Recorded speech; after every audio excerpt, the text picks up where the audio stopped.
Good morning friends, Radhe Radhe. कैसे हैं सभी? आई होप आप सभी अच्छे होंगे और अपने अपने कामों में और लाइफ में खुशी खुशी और बहुत ही ज़्यादा व्यस्त होंगे। तो इस व्यस्त लाइफ में आप सभी का हम स्वागत है। आपने हमारा वीडियो देखना शुरू किया, आपका बहुत बहुत धन्यवाद।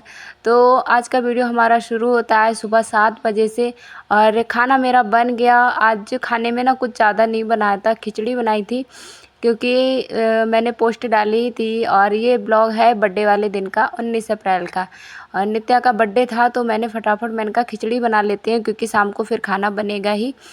तो इसलिए फिर हमने जल्दी जल्दी खाना बना के और नहा धो के अभी पोछा लगाएंगे। पोछा लगाने के बाद नहा के फिर हम लोग चले गए थे स्कूल।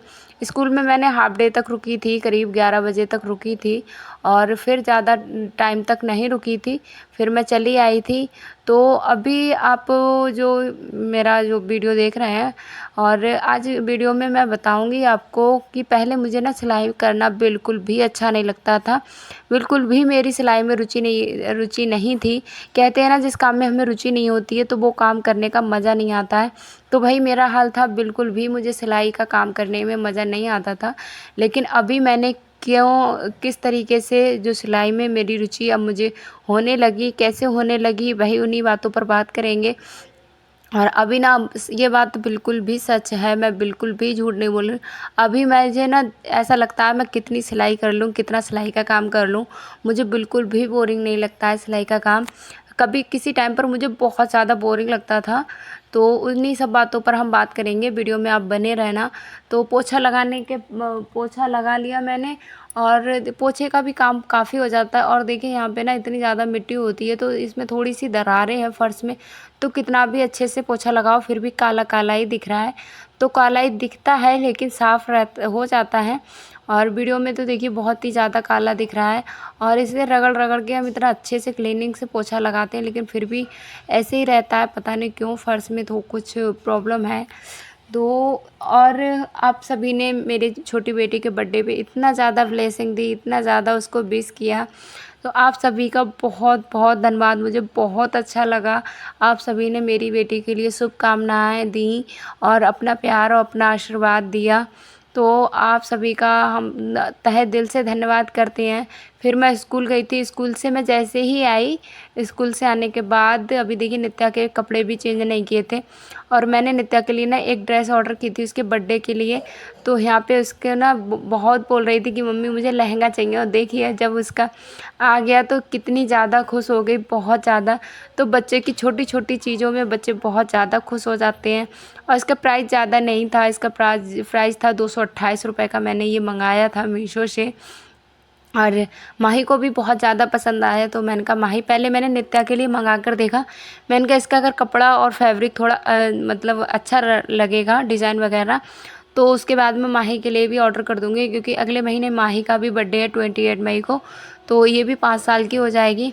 तो नित्या को बहुत दिनों से कह रही थी कि मुझे मम्मी यही चाहिए, ऐसे वाले कपड़े चाहिए।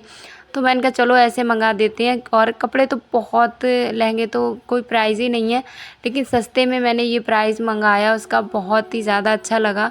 और बेटी तो बहुत ज़्यादा खुशी, और उसकी खुशी तो आप आगे चलकर वीडियो में भी हम जो बर्थडे ब्लॉग है वो भी इसी में शेयर करेंगे, तो आप बने रहना। और देखिए बहुत ही प्यारा लग रहा था। फिर मैंने इसकी ना फटाफट फिटिंग करनी ली क्योंकि थोड़ा ये ना मतलब कमर में थोड़ा लूज़ था। कमर में इसका करीब जो नाड़ा डालने के लिए था कमरबंद, तो मैंने कहा इतनी छोटी बच्ची का कमरबंद बांधेंगे तो इतना अच्छा नहीं लगेगा। फिर मैंने क्या किया, इसमें ना उसकी कमर के साइज़ की इलास्टिक डाल दी। तो मैंने कहा इसको निकालने में भी दिक्कत होगी, एकदम कंफर्टेबल भी लगेगा और नाड़ा सही भी नहीं रहता है। तो मैंने फिर इसमें इलास्टिक डाल दी इसके कमर के नाप की। तो आज का जो हमारा टॉपिक था कि मैंने सिलाई में रुचि लेना कैसे शुरू किया। पहले मेरी सिलाई में बिल्कुल भी रुचि नहीं थी, ये बिल्कुल 100% सही बात है। पहले ना मुझे ये, जब मेरी मम्मी ने मुझे मासी के पास भेजा था, ये करीब बात है सन 2015 की, जब मैंने इंटर किया था। तो इंटर के बाद बीए जब हम करते हैं तो इतना ज़्यादा स्कूल में नहीं जाते हैं, कॉलेज में इतना ज़्यादा नहीं जाना होता है। तो इंटर के जैसे ही मेरा रिज़ल्ट आने वाला था तब मम्मी ने मुझे भेज दिया था। मैं इंटर के एग्ज़ाम देकर तुरंत सन 2015 में मैंने इंटर किया था, तुरंत मैं चली गई थी और मैं करीब रुकी थी 3 महीने। मैं मार्च, अप्रैल मैं अप्रैल में चली गई थी, 15 अप्रैल के बाद चली गई थी और मैं पूरा अप्रैल रुकी, मई रुकी, जून रुकी, जुलाई 3-4 महीने मैं रुकी वहाँ पर। और मैं जब वापस आई तो मुझे एक सूट भी ढंग का बनाना नहीं आया, जिसमें मेरी मासी एकदम परफ़ेक्ट है, बहुत अच्छी टेलर है। उन्हें बहुत अच्छे से हर कपड़े की सिलाई वो कर लेती हैं। उन्होंने मुझे बहुत अच्छे से समझाया था, लेकिन उस टाइम पर क्या था, मुझे बिल्कुल भी इंटरेस्ट नहीं था सिलाई में, मुझे एकदम बोरिंग जैसा काम लगता था। बस मम्मी का मन रखने के लिए मैं चली गई थी और बिल्कुल भी कुछ भी नहीं सीख पाई। मैं जब वापस आई तो मेरी मम्मी ने मेरे लिए सिलाई मशीन ले ली थी और उन्हें लगा था कि हाँ, इतने दिन रुक के आई है तो कुछ ना कुछ सीख के आएगी। फिर ना मम्मी ने मुझे तुरंत ही सूट लेके दिया कि सिल के सीख कर आई हो। मैंने कहा हाँ मम्मी, सीख कर आए, क्योंकि इतने दिन रुके और फिर भी कुछ वही कहते हैं ना, जब इतना टाइम दो किसी को और काम मतलब अपना सारा काम रोक कर कोई काम करने का हो और आपको सामने वाले को विश्वास हो कि हाँ आप ये काम कर दोगे, और फिर थोड़ा बुरा भी लगता है। तो मैंने उस टाइम पर तो झूठ बोल दिया कि मम्मी मुझे आता है बनाना। तो उन्होंने ना मेरा रिज़ल्ट देखने के लिए उन्होंने बोला कि जाओ मुझे बना कर दिखाओ। फिर ना मेरा बिल्कुल भी सूट नहीं परफेक्ट नहीं बना, बिल्कुल ख़राब बना। फिर भी मैं वैसा मन रखने के लिए ना कभी कभार बना लेती थी बिल्कुल भी, क्योंकि मुझे उस टाइम पर बिल्कुल भी रुचि नहीं थी। एक तो मैं पढ़ाई में थी, ऊपर से मेरा मन बिल्कुल नहीं करता था सिलाई करने के लिए। तो भाई कहते हैं ना, जब तक वक्त और हालात नहीं आता है, समय किसी का नहीं होता है, तब भी वो काम हमारे नहीं होते हैं। समय की क्या बात थी, कोई दिक्कत भी नहीं थी उस टाइम पर। मम्मी पापा भाई सब के साथ में थे, पैसों की कोई दिक्कत नहीं थी, सबका सपोर्ट था, किसी चीज़ से कोई प्रॉब्लम नहीं थी। जब पैसों की दिक्कत होती थी तो भैया भाई थे और पापा थे, तो पैसों की कभी प्रॉब्लम उन्होंने होने नहीं दी। और दूसरी बात, जब जिम्मेदारी हमारे खुद पर आती हैं और हमें लगता है कि हाँ हमारा सपोर्ट करने वाला कोई नहीं है, अब कोई नहीं है हमारे पास जो हमारे पैसों की तंगी को दूर कर सकता है, तो ना एक दिमाग में खुजली और अलग से जुनून सा पैदा हो जाता है कि कहीं ना कहीं से मुझे पैसे कमाने ही हैं। अपनी जो पैसों की लेके दिक्कत है वो मुझे हर हालत में दूर करनी है। तो वही मेरे साथ हुआ। फिर जब मेरी छोटी बेटी, जिसका आज बर्थडे था 19 अप्रैल को, नित्या का जन्म हुआ, तब तक सब कुछ सही चलता रहा। बाद में हस्बैंड जी आए लाइफ में, तो उन्होंने भी कभी पैसों की कोई कमी महसूस नहीं होने दी। कभी पैसों की तरफ से मैं बिल्कुल भी मतलब प्रॉब्लम नहीं हुई। और उसके बाद हस्बैंड जी ने मेरी पढ़ाई चलवाई, मेरे मम्मी पापा ने मेरी पढ़ाई करवाई। फिर मेरा जो पिछले है पैसों के लेके मैं कभी भी प्रॉब्लम में नहीं रही। लेकिन जब मेरी छोटी बेटी का जन्म हुआ तो उस टाइम पर जो हमारी सेविंग मनी थी, और मैंने काफ़ी वीडियोस में बताया था कि हस्बैंड जी की उस टाइम पर ड्यूटी छूट गई थी। इसका जन्म हुआ था अप्रैल में और मार्च में उनकी ड्यूटी छूट गई थी। तो जितना हमारा सेविंग था तो वो हमारा सारा मेरे ऑपरेशन में चला गया। ऑपरेशन में मुझे ब्लड भी चढ़ाया गया था, बहुत ज़्यादा प्रॉब्लम हो गई थी, मुश्किल ये समझ लो। हम दोनों माँ बेटियों को जान पर बन आई थी, डॉक्टर ने दोनों के लिए मना कर दिया था। तो जैसे तैसे ब्लड वगैरह चढ़ाकर मेरी डिलीवरी ऑपरेशन कराया गया मेरा, और हम दोनों को मतलब बचाया गया। तो इतना ज़्यादा मेरा उसमें बहुत ज़्यादा पैसा खर्च हुआ। उसके बाद पैसे जब खर्च हो गए, सारी सेविंग मनी, ड्यूटी भी छूट गई, तो आप उस टाइम पर एक अंदाज़ा लगा सकते हो कि क्या हालत हो गई होगी हमारी। बहुत ज़्यादा दिक्कत हुई हमको। तो इस वजह से फिर मैंने सिलाई में, अब भी पैसों की जब नीड हुई ना, तो हर काम में रुचि अपने आप आ जाती है। और मैं कपड़े संभाल ही रही थी नित्या के, तब तक हमारी ननद जी और सासू माँ जी आ गईं। ये मेरी ननद जी हैं, मेरी 4 ननद जी हैं और ये तीसरे नंबर की ननद है। तो और सासू माँ भी आ गईं और घर से कोई नहीं आया, मायके तरफ से भी कोई नहीं आया, बस 2 ही लोग आए थे बर्थडे में।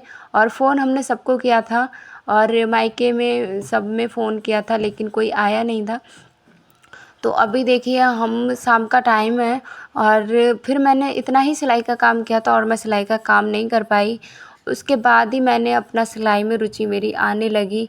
अभी तो ये हालत है ना मेरी, जब मैंने सिलाई अपनी स्टार्ट की, जब मैंने सिलाई का काम शुरू किया था ना, तो जब पहली बार मुझे पैसे लगे तो मुझे मिले थे, तो मुझे इतनी ज़्यादा खुशी हुई, बहुत ज़्यादा खुशी हुई। तब मुझे एहसास हुआ कि काश उस टाइम पर मेरी मम्मी जो मुझे बताना चाह रही थी, तो वो मेरी लाइफ़ के लिए कितना ज़्यादा अच्छा रहता। अगर मैं उसी टाइम से सिलाई सीखे हुए होती, उनकी बात माने हुए होती, तो मुझे थोड़ी-सी जो प्रॉब्लम हुई थी वो शायद ना होती।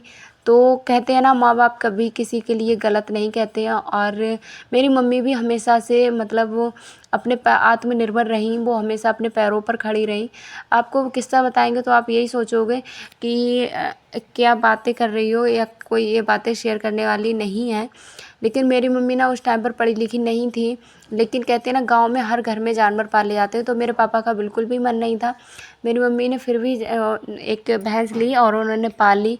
फिर उनका दूध बेचने का काम उन्होंने शुरू किया, तो वो हमेशा उनके पास पैसे रहते थे। और मेरी जो पढ़ाई में सबसे ज़्यादा सहयोग है वो मेरी मम्मी का ही है। उन्होंने मुझे हमेशा इतने ज़्यादा, हम पिछड़े गाँव से थे बहुत ज़्यादा, और पूरे गाँव में मैं अकेली लड़की हूँ जो बीटीसी करके मतलब इतनी ऊँची पढ़ाई की है। और कोई लड़की नहीं है, एक सिर्फ़ वो शादी के बाद एक बहू आई है गाँव में। तो इसमें मैं ये नहीं बता रही हूँ कि ऐसा है, मतलब होता है किसी किसी गाँव में। हमारे इधर ना शिक्षा के मामले में अभी भी बहुत ज़्यादा मतलब पीछे हैं लोग। तो अभी फिर हो गया शाम का टाइम, और फिर खाने बनने की तैयारी हो गई थी। और आज सब्ज़ी में बना था, हम 2 सब्ज़ियाँ बनाई थी, पनीर बना था, रायता और सूखे आलू, बस इतनी ही सब्ज़ियाँ बनाई थी। तो यहाँ पे नित्या देखिए रेडी हो गई है। और नित्या के यही कपड़े हैं जो वो मंगाए थे, मैंने फिटिंग कर दिए थे। तो इतने सस्ते में ये बिल्कुल अच्छे से रेडी हो गई। और ज़्यादा बड़ा बर्थडे हमने नहीं मनाया था, बस बच्चे की खुशी थी। और इसका बर्थडे पहली बार इतना ज़्यादा अच्छे से बन पा रहा है, क्योंकि इसका जब नामकरण हुआ था ना, तो नामकरण के टाइम पर हमारे पास बिल्कुल भी एक भी पैसा नहीं था। तो इसका नामकरण एक संस्कार था, नामकरण करना भी एक संस्कार होता है, तो इसलिए नामकरण कराया गया। पंडित को भी पैसे नहीं थे देने के लिए। तो यहाँ बाहर देखिए बर्थडे की तैयारियाँ हो रही हैं, और सासू माँ तो बस खाने में ही लग गई, उन्होंने पूरा खाना उन्हीं ने बनाया था।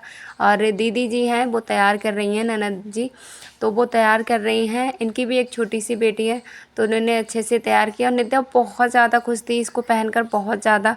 और माही बिल्कुल अपसेट थी, माही बोल रही थी कि मुझे बिल्कुल भी मेरे लिए ऐसे कपड़े नहीं दिलाते हो। तो मैंने कहा ये कपड़े मेरी पसंद के थे, और ये नित्या को भी न्यू कपड़े पहनाए। तो नित्या बहुत ज़्यादा मस्ती कर रही थी। तो तब तक सब लोग रेडी हुए, और यहाँ पर सब्ज़ी हमारी बन गई, तो इसको करके रख लेते हैं, फिर केक काटेंगे। और ज़्यादा कुछ मतलब शूट नहीं कर पाए थे, क्योंकि आपको पता ही फिर इतनी ज़्यादा जल्दबाजी हो जाती है बहुत। और फिर हमने केक की मतलब यहाँ पे बलून वगैरह सब कुछ अच्छे से डेकोरेट हो गया। ज़्यादा कुछ डेकोरेट नहीं हो पाया था। तो अभी देखिए बच्चे यहाँ पर बैठ गए हैं, और अभी केक ओपन हो रहा है। तो बहुत ही ज़्यादा एंजॉय किया, बच्चे बहुत ज़्यादा खुश हो गए। और नित्या का पहली बार बर्थडे हमने सेलिब्रेट किया इतने अच्छे से। और आपका प्यार और आशीर्वाद से शायद अगले जो बर्थडे आएगा वो और ज़्यादा अच्छा होगा। तो बस फैमिली रिलेशन वाले बहुत कम ही लोग आए थे, और मायके वाले थोड़ी उनसे कुछ अनबन है, इसलिए वो लोग नहीं आते हैं।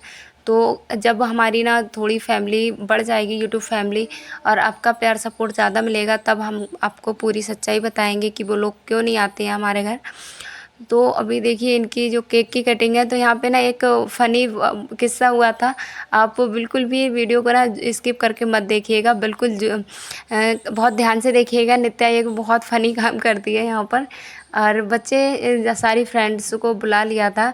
और बर्थडे में देखिए जब तक नित्या खुद ही इतनी ज़्यादा खुश थी, बहुत ज़्यादा बर्थडे को लेकर, बहुत ज़्यादा। फर्स्ट बार हमने नित्या का बर्थडे नहीं मनाया था, हमने कहा माही का बर्थडे मनाते हैं, दोनों का बर्थडे नहीं मनाएंगे क्योंकि फालतू खर्चे होते हैं। लेकिन जब माही का मना रहे थे ना, तो दूसरे बाद में माही का बर्थडे मनाते थे, तो नित्या जब देखा था उसने पहले बर्थडे उसका, तो पहली बार हमने नहीं मनाया था। दूसरे साल में बच्चा काफ़ी होशियार हो जाता है। तो नित्या क्या करती थी ना, डिब्बे के ऊपर डिब्बे रख के फिर खुद ही बोलती थी हैप्पी बर्थडे हैप्पी बर्थडे। तो हमने कहा बिल्कुल भी अच्छा नहीं लगेगा। जब नित्या बड़ी हो जाएगी तो यही कहेगी कि हमारा बर्थडे आप क्यों नहीं मनाते हो, बर्थडे हमारा क्यों नहीं मनाया। तो फिर हमने इसका भी बर्थडे मनाना शुरू कर दिया। बस ऐसे ही पिछली बार तो ऐसे पेस्ट्री मंगाई थी बस 50 रुपए की, और केक कट कर दिया था। इस बार थोड़ा सा का एंजॉय कर लेते हैं, क्योंकि बच्चे के नाम से अगर उसके भाग्य से थोड़ा बहुत कुछ होता है तो उससे खुशी दे दी जाए। कहते हैं ना, सब अपना अपना भाग्य लेकर आते हैं। तो बच्चियों को लड़का हुआ या लड़की, खुशियाँ देखिए सबकी एक सी होती हैं, सब खुश होते हैं। और इतना सा भी ज़्यादा देखिए हमने कुछ ज़्यादा नहीं खर्च किया था, लेकिन बिटिया इतनी ज़्यादा खुश हो गई थी, बहुत ज़्यादा। तो बस छोटी-छोटी खुशियाँ होती हैं और शायद लाइफ में मुझे जहाँ तक लगता है माँ-बाप ने अगर बच्चे को खुश रख लिया तो उसे लगता है, मुझे लगता है कि हाँ, उसने पूरी दुनिया की जो जायदाद है वो मिल जाती है, पूरी दुनिया का सुख मिल जाता है जब बच्चा खुश रहता है। तो बच्चे की खुशी के लिए बस ये बहुत दिन से बहुत ज़्यादा इसे मतलब क्या बोल सकते हैं, बहुत उत्साहित थी कि मेरा बर्थडे आ रहा है, मेरा बर्थडे आ रहा है। तो फिर इसका बर्थडे हमने किया। इतना ही सिंपल सा बर्थडे था इसका, बस आस-पास में सभी लोग थे और सबने खूब मिलकर एन्जॉय किया। और आपको कैसा लगा? आपने बहुत ज़्यादा इतनी ज़्यादा ब्लेसिंग मिली जितनी मुझे उम्मीद नहीं थी। बस जल्दी-जल्दी अगर हमारी फैमिली बढ़ती जाएगी तो मैं सबको एक दिन ना मैं सबको इनवाइट करूँगी और बहुत अच्छे से एन्जॉय करेंगे आगे। और बस कहते हैं ना बच्चे की खुशी के लिए सब कुछ करना पड़ता है। तो यहाँ पे माही के पापा जी तिलक कर रहे हैं, नित्या के पापा। उन्होंने भी तिलक किया। हम लोग कुछ भी नहीं लेके आए, बस इसके लिए मैंने कपड़े दिलाए थे। केक आया था इसका, ज़्यादा पैसे नहीं खर्च किए थे, बस 1000 में इसका बर्थडे हो गया था। और ज़्यादा हम तो सब आस-पास के ही लोग थे और ज़्यादा कोई नहीं आया था। बस और यहाँ पे माही को कुछ गिफ्ट्स मिले थे, नित्या को कुछ गिफ्ट्स मिले थे और पैसे ही दिए थे सभी ने। तो बस आज का वीडियो इतना ही रखते हैं और कुछ समझ में नहीं आ रहा, बस थोड़ा-सा इमोशनल है। तो आज बहुत ही ज़्यादा खुशी का दिन था। मेरी बेटी जो है छोटी वाली वो 3 साल की हो गई और यहाँ पे देखिए यही फ़नी सीन था। नित्या को कोई मतलब नहीं है क्या कहीं से, वो अपने इतने धुन से केक खाए जा रही है, केक खाए जा रही है, खुद ही खाए जा रही है। उसे किसी की ज़रूरत नहीं है, बच्चों को ना इतना ज़्यादा पसंद होता है केक खाना। तो बहुत ही मैं बाद में वीडियो मैंने देखा ना तो मुझे इतनी ज़्यादा हँसी आ रही थी बहुत कि देखिए इसे बिल्कुल भी कुछ नहीं है कि इसे पैसे या किसी से कोई मतलब नहीं है, बस खाए जा रही है, केक खाए जा रही है। और इसने ना बिल्कुल भी दुखी मतलब परेशान नहीं किया। माही है जब ज़्यादा लोग होते हैं तो वो ज़रूर रो जाती है, लेकिन ये तब बिल्कुल भी नहीं रोई थी, सबके साथ उसने खूब एंजॉय किया। तो आज का वीडियो बस इतना ही, मिलते हैं अगले वीडियो में, बाय बाय।